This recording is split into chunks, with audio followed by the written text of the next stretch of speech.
an unusual milestone that a program solely dedicated to a single disease has been in existence continuously for that long and has grown and has made progress that we never envisioned when we started here in '89. It is impossible to list all the contributions of Dr. Bart Barlogie to the myeloma field. His impact is everywhere. From high-dose therapy to immunomodulatory drugs, from maintenance therapy to managing high-risk disease, from taking an incurable disease and single-mindedly pursuing the concept of cure. Dr. Barlogie is a giant in our field, and we are proud to honor him.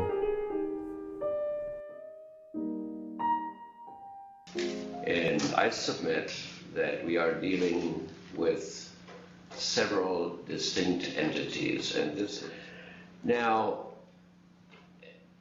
my entire makeup is different from yours, that's clear.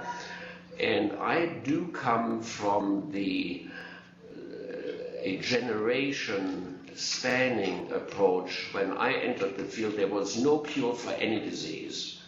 So I've seen the cures in AML, albeit very low. I've seen them happen in testes and lymphoma and so on. So I think until such time that there is universal cure, the cancer centers and the individual larger institutions with a dedicated focus on one single disease are here to make the progress. And this has happened. Dr. Barlogie not only understood the meaning of cure, he also recognized the mistakes we can make if we are not careful.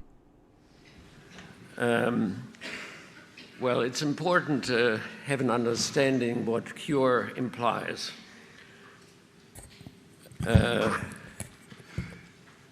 Obviously, long-term follow-up is needed, probably 15 years of progression-free and complete response survival.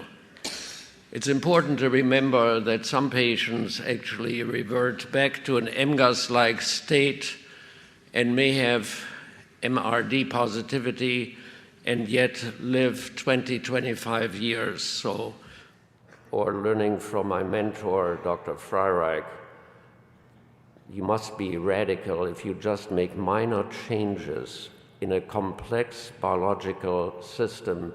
You will never actually see it.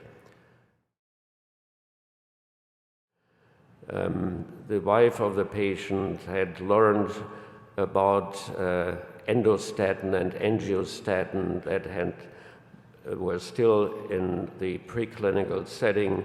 So thalidomide was Dr. Folkman's advice, which I did. Without Dr. Barlogie, there will be no thalidomide. Without thalidomide, we won't have lenalidomide or pomalidomide. His contributions to the field are, however, beyond drugs or transplantation.